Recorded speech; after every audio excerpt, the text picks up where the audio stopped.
I'm a 29-year-old woman who recently received a call from my mother, someone I hadn't spoken to in almost 5 years. She reached out because my sister, Melissa, 27, and her husband, who was supposed to be my husband originally, had just gone through a tragedy. To give some background, my sister Melissa hooked up with my fiancé Lucas on the day of our engagement. Lucas and I had been together since college, and he proposed after almost 5 years of dating. He threw a surprise party for us on the night of our engagement, and I was thrilled until around 1 a.m. when I went into the backyard for better reception and caught my sister and Lucas passionately making out. I was shocked and hurt, feeling like my world had crumbled. They didn't notice me at first, but when they did, it was too late. I fled to a nearby hotel, hyperventilating and trying to process what I had seen. Then Melissa texted me, confessing her love for Lucas and admitting this had been going on for a long time. Later, Lucas texted me saying he proposed to me to try and forget Melissa. But it didn't work. He claimed it wasn't about me, it was about him and Melissa being meant for each other. He saw me as a placeholder to finally be with her. I stayed at the hotel for a couple of days, trying to pull myself together, feeling like life was playing a cruel joke on me. After nearly 4 days away, I returned home to collect my things and resume work to avoid getting fired. When I arrived, I discovered that my family had been living with Lucas, waiting for my return. It might have seemed touching under different circumstances, but I had left abruptly, ignoring everyone's attempts to reach out. When I finally showed up, chaos ensued.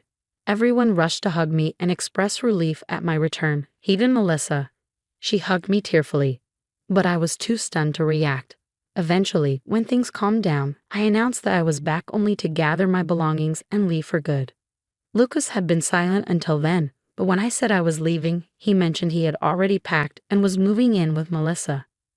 My family, my parents, aunt, and dad's sister, all smiled widely, despite the situation not being joyful for me. Melissa stood by Lucas, looking sad but still smiling. I couldn't hold back and demanded to know why they were all smiling. As far as I was concerned, Melissa had broken off my engagement and taken my boyfriend of almost 5 years. There was nothing funny or sweet about it. My mother spoke up, explaining they couldn't change the past but could accept the future. They believed Melissa and Lucas belonged together, even if their relationship started from cheating. They were sorry but felt this was for the best. Melissa apologized for falling in love with my boyfriend and wished she could have told me sooner. She acknowledged it was a painful way for me to find out. But they claimed to be deeply in love and committed to each other. Then, right in front of me, they kissed and my mother even wiped a tear from her eye. I couldn't contain myself and told them their behavior was disgusting, not sentimental or emotional. To my surprise, my family seemed annoyed with me, saying I was being bratty and selfish. They thought I should be happy for my sister instead of making it all about myself. I was shocked by their reaction and demanded they leave my house immediately. I couldn't understand how they could defend Melissa and Lucas while painting me as the bad guy. My father intervened, telling me not to act like a child and to accept that these things happen. He wanted me to celebrate my sister finding her soulmate instead of being jealous. I couldn't handle their attitude, so I packed some things and left without waiting to hear them out. They called after me, but I felt they cared more about Melissa's happiness than mine or what was right. They were so focused on justifying Melissa's actions that they forgot about my feelings. After that, my family tried to reach out several times, but I never responded. I didn't feel like I owed them anything after how they treated me. A couple of weeks later, I received an invitation to Melissa and Lucas's wedding, which I declined. Many of our mutual friends also declined the invitation in support of me.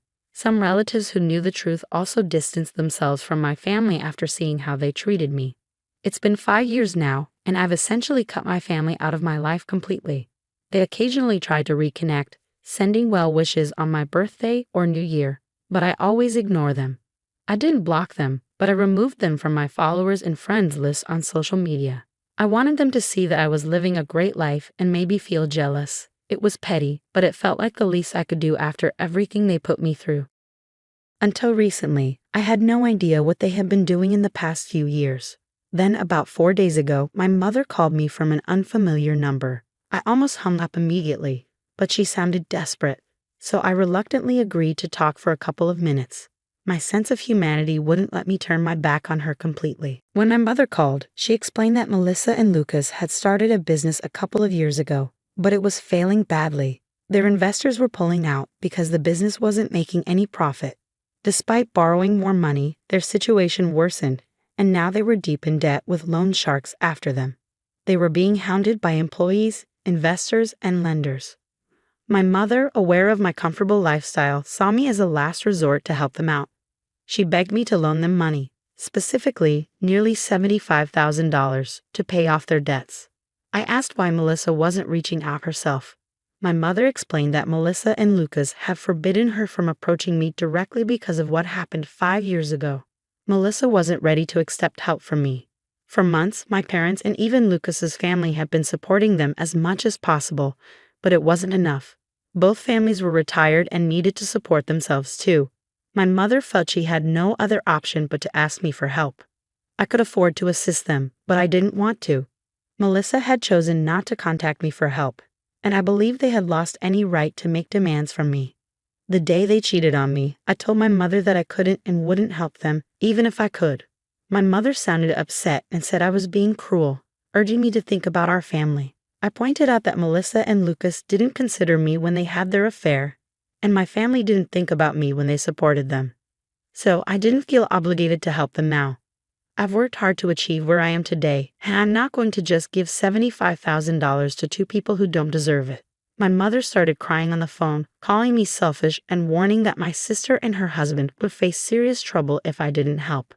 I told her I couldn't help them and hung up. Since then, my mother has been bombarding me with texts every hour, pleading for me to reconsider and think about my sister. She insists this isn't the time for revenge and that I'll regret not helping in the future. I feel torn and unsure of what to say. I don't want to be seen as the bad guy, but I also don't want to help them after what they did. Am I the asshole for refusing to financially help my sister after she stole my fiancé 5 years ago? Update 1. I finally decided to block my family. I kept them around earlier because I wanted them to see my life and maybe feel jealous. I also thought cutting them off completely might be a regret if something bad happened to them, but now I don't care. I should have cut them off 5 years ago. I don't know why I kept them around for so long. Refusing to help my sister now isn't petty. It's just the sensible thing to do.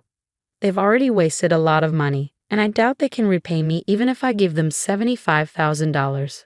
While I'm well off, I can't just drop that kind of money without expecting it back. Even if they were close friends, I'd expect repayment. But Melissa and Lucas are neither close to me nor capable of paying me back, so there's no reason for me to help them. I talked to a couple of friends about this, and they agreed that I did the right thing by refusing to give them money, not out of revenge, but because it's impractical and unrealistic to expect me to help after they betrayed me in the past. Blocking my mother means she can't guilt-trip me anymore, so I feel relieved and have nothing to worry about. Update 2. Something major happened today. I was at work when my neighbor called, saying there was a couple outside my house screaming for me to come out and talk to them. My neighbor thought they seemed unstable and had been causing a scene for about an hour. I asked for a description, and deep down, I knew it was Melissa and Lucas. I rushed home immediately because I couldn't risk them getting inside. Luckily, I arrived in about 15 minutes and caught them trying to pick the lock on my door. I confronted them, asking what they were doing.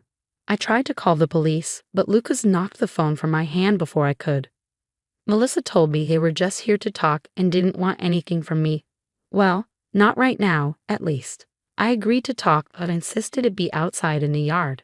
I didn't feel comfortable inviting them into my home given the tension. They agreed, which was a relief.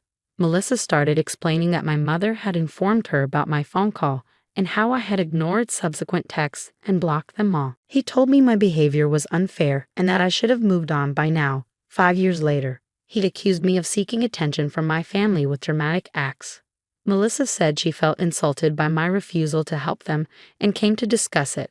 She mentioned that while she managed to gather money this time by selling their house and jewelry, she might need more in the future. She needed to rely on me for that support. I bluntly told her she couldn't count on me under any circumstances because I despised her and her husband. I was furious and expressed how much I hated them. I was so angry that I mentioned it took a lot of effort not to hit her. Then Lucas insisted I sign a document promising future financial support. I refused, knowing it wouldn't be valid if I was coerced into signing it. I told them both to leave, but Melissa pushed me, saying I owed it to them as family and couldn't run from my responsibilities. I was shocked by her actions and nearly resorted to violence. Instead, I grabbed my phone, which had fallen, and ran to my car. I sped off without looking back. They stayed at my house as I drove away, which was unfortunate for them, but I didn't stop to check. I decided to call the police and report what happened. When I returned home, the police had already arrived within 20 minutes. I explained everything, and they arrested Melissa and Lucas. I knew the charges might not be severe, but it was worth it to have them removed from my life. It's been a couple of hours since then, and I haven't heard from anyone in my family. I expected someone to reach out by now, even from different numbers. But there's been nothing. I'm guessing they're either done with the situation and won't bother me again, or they're waiting for things to calm down before trying to contact me. Update 3. Hi everyone, so it's been about a week since my last update. I had started to think that my family might leave me alone after I called the police on Melissa and Lucas. But unfortunately, I was wrong. Just yesterday, my parents showed up at my house, asking if they could talk to me. They seemed more humble and less arrogant than Melissa and Lucas, so I allowed them in. My mother started crying as soon as she entered and apologized for ever taking Melissa's side over mine. My father explained that after hearing about Melissa and Lucas's arrest and their behavior towards me, they couldn't see them the same way. They decided to cut them off. My mother continued crying while my father expressed regret for not supporting me when I was the victim. While I appreciated my parents finally coming to their senses, I explained that it was too little, too late for things to improve. I had become accustomed to living life on my own terms and didn't want to prioritize my family over myself anymore. Despite their visit and apology, I couldn't promise to work on rebuilding our relationship because I didn't see the point in salvaging something that felt irreparably damaged, even if it was with my parents. They protested a bit, suggesting we could fix things if we wanted to, but my reluctance was clear. I no longer wanted to try. I expressed my respect for their efforts, but reiterated that I was done with the relationship. They seemed disappointed but eventually left, asking if I could at least unblock them to stay in touch. I've unblocked my parents, which feels odd, but I've made my decision.